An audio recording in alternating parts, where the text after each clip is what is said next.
टेढ़ी बात शेखर के साथ।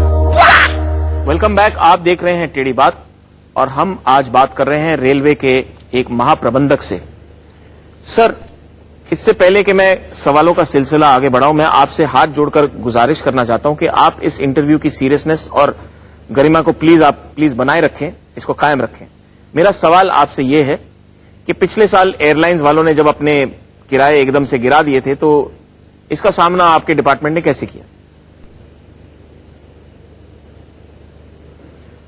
आप कुछ जवाब दीजिए। आप खामोश क्यों हैं? भैया अभी आप ही ने इंटरव्यू की सीरियसनेस और गरिमा बनाए रखने के लिए कहा, बस वही बना रहा हूं। देखिए, मैंने सीरियस होने के लिए बोला, मैंने चुप होने के लिए नहीं बोला आपसे। लेकिन मैं सीरियस ऐसे ही होता हूं, चुप हो जाता हूं एकदम से। ऐसा है तो फिर आप नॉन सीरियस हो जाइए। ऐसा थोड़ी है भाई। अरे मेरे अंदर कोई स्विच थोड़ी लगा, ऐसे ट्रेन का चेन थोड़ी ऐसा नीचे ऊपर खींचो चल पड़ी रुक पड़ी, ऐसा नहीं है। अभी बोलो सीरियस हो जाओ फिर नॉन सीरियस हो जाओ, मेरा तो मूड पे डिपेंड करता है। आपसे सवाल ये है कि पिछले साल एयरलाइंस वालों ने अपने किराए जो है वो एकदम से गिरा दिए थे, तो आप ये चुनौती आपके डिपार्टमेंट ने कैसे संभाली? भाई जब हम हाई स्कूल में थे तो हिंदी विषय में हमारी डिस्टिंक्शन आई थी। देखिए, लगता है आपने मेरा सवाल ठीक से सुना नहीं है। मेरा सवाल यह है कि जब एयरलाइंस वालों ने अपने किराए कम कर दिए तो आपने इसका सामना कैसे किया? मैं आपके प्रश्न का ही उत्तर देने जा रहा था, लेकिन आप फिर बीच में कूद पड़े।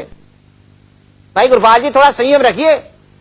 मैं बता रहा था कि हाई स्कूल की हिंदी परीक्षा में हमें कैसे सम्मान सहित उत्तीर्ण किया गया। उसी हिंदी के मुहावरों में एक मुहावरे पर हमने पूरा विश्वास रखा और एयरलाइन वालों का मुकाबला किया। जान सकता हूं वो क्या मुहावरा है? भाई 4 दिन की चांदनी फिर अंधेरी रात। यानी आपको पूरा यकीन था कि रेल के अलावा आपके पैसेंजर कहीं नहीं जाएंगे? गुरपाल जी, अपने यात्रियों को हमसे बेहतर कौन जान सकता है। माना प्लेन कहीं भी जल्दी पहुंच सकता है, पर क्या आप प्लेन में जंजीर खींचकर अपने गांव के खेत में उतर सकते हैं? आप सोच के देखिए। सॉरी, गलत आदमी को बोल रहा हूं, सोचने के लिए फिर भी सोचिए कि जिन्हें मथुरा जंक्शन के पूरी आलू के पत्तल चाटने की आदत हो, उन्हें आप प्लेन के सैंडविच से कभी पटा सकते हैं? नहीं ना। आप समझ गए या मैं कुछ और उदाहरण दूं? नहीं, मैं आपकी बात समझ गया हूं, लेकिन मैं ये कहना चाह रहा हूं कि देखिए, आपको भी लगातार ऐसा काम करना पड़ेगा जिससे कंसिस्टेंसी बरकरार रहे। क्या आपका डिपार्टमेंट ये कर पाएगा? गोपाल जी, ये छज्जू की मिठाई की दुकान नहीं है जो सुबह 8 बजे खुलकर रात 10 बजे बंद हो जाती है। ये रात दिन 24 घंटे काम करने वाली रेलवे। लेकिन कभी कभार तो आदमी ढीला पड़ ही जाता है ना। नेचुरल है भाई, कुदरती है। अब देखिए ना, आपने हमारे प्लेटफॉर्म पे नोट किया होगा कि सुबह सुबह हमारे चाय वालों की आवाजें कितनी फूटती होती है, और वो करते हैं चाय चाय चाय चाय चाय। तो वही रात 2 बजे उनकी आवाज कुछ ऐसे सुनाई देती है, चाय चाय। फुर्ती कम हो जाती है, नेचुरल सी बात है। सर देखिए, कभी आप घटिया से किस्से सुना रहे हो, कभी आप गानों के जिक्र कर रहे हैं, कभी आप या अब मिमिक्री पर उतर आए हैं। आप इस इंटरव्यू को बहुत लाइटली ले रहे हैं। माफ करना गुरपाल जी, मैं लाइटली नहीं ले रहा हूं। और ये क्या ना सुना पकड़े हो, मैं कोई मिमिक्री नहीं कर रहा हूं, मैं कोई घटिया किस्से नहीं सुना रहा हूं, सच्ची बात सुना रहा हूं। सुनना सुनो, मैं जा रहा हूं। नहीं, आप कहीं नहीं जा सकते।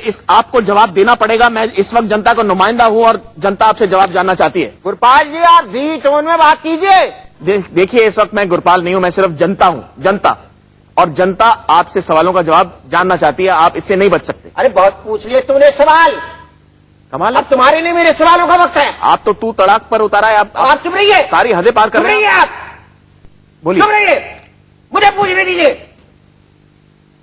जब ट्रेन में तिल धरने की भी जगह नहीं होती तो क्यों दरवाजे पर हैंडल पकड़ के उस पर पपीते की तरह लटकते हो? कौन, मैं? जी, क्या आप लटकते हो? और जब वहां से नीचे टपक जाते हो तो मुआवजा से मांगते हो। टीटी बोल बोल के थक जाता है, जगह नहीं है, जगह नहीं है, जनरल बोगी में जाओ। पर तुम्हें तो लगता है कि टीटी और लड़की तो हमेशा पहले ना ही बोलते फिर बाद में सेट हो जाते। देखिए सर, आपको कोई ब्लड प्रेशर की बीमारी है क्या? आप मुझ पर क्यों भड़क रहे हैं? अरे तुम्हें होगी ब्लड प्रेशर की बीमारी, तुम्हारे खानदान को होगी। बात कर रहे हो ब्लड प्रेशर की बीमारी। आपने अभी कहा था कि आप जनता हैं, तो मैं आप पर नहीं जनता पे भड़क रहा हूं और मुझे तुमसे आज सारे जवाब चाहिए। एक बात बताइए, आप नाना पाटेकर के फैन है क्या? अरे नहीं, मैं नाना का तो दादा का फैन हूं। फैन? अरे फैन से अच्छा याद दिलाए, अरे तुम लोग तो चलती ट्रेनों से हमारे फैन भी उतार के ले जाते हो। अंधे लोग, माना रेलवे आपकी संपत्ति है, फिर उखाड़ उखाड़ के अपने घर तो मत ले जाओ। हाथ नीचे करो, मेरे सवाल का जवाब दो। क्यों कंपार्टमेंट में मुंह खोल के सोए रहते हो और जूता चप्पल कोई साथ वाला ही गायब कर देता है तो झट से रेलवे को कोसने लगते हो? जवाब दो, क्यों क्यों सांप सूंघ गया? बोलता क्यों नहीं तू गुरबाल? आप मुझ पर क्यों चीख रहे हैं? अरे क्यों नहीं चीखूं? क्यों नहीं चीखूं? अरे तुम ही नहीं तो कहा था जनता के नुमाइंदे हो, इसलिए मेरे इन सारे सवालों का जवाब भी तुमको ही देना है। बहुत बहुत धन्यवाद अरे आपका। क्या धन्यवाद? आप यहाँ आए, बहुत बहुत मैंने शुक्रिया। थोड़ी फिनिश किया अपनी बात अभी। सवालों और जवाब के चले जाते हो, ब्लड प्रेशर से मर जाऊंगा एक दिन मैं इस तरह से। सवालों शो भी अटेंड किए तो सवालों और जवाबों का सिलसिला जारी रहेगा। अब नहीं देने वाला मैं जवाब। अगले एपिसोड में किसी और शख्स से मुलाकात अरे मैं होगी। तुमको इतना जल्दी नहीं छोड़ने वाला, तुमको मेरे तमाम सवालों का जवाब तो देना ही होगा। छोड़िए सर, टाइम हो गया है। तुम्हारा टाइम हो गया होगा, टाइम हो गया है। तुम्हारा टाइम खत्म हो गया, तुम जाने वाले हो भी। नमस्कार, उस बाय जगह बाय। मैं बैठ जाऊंगा, अच्छा करके दिखाऊंगा तुमसे। रेलवे चला ली, ये भी चला लूंगा शो, कोई बड़ी बात नहीं है। ऐसे हाथ जोड़ने से नहीं होता है।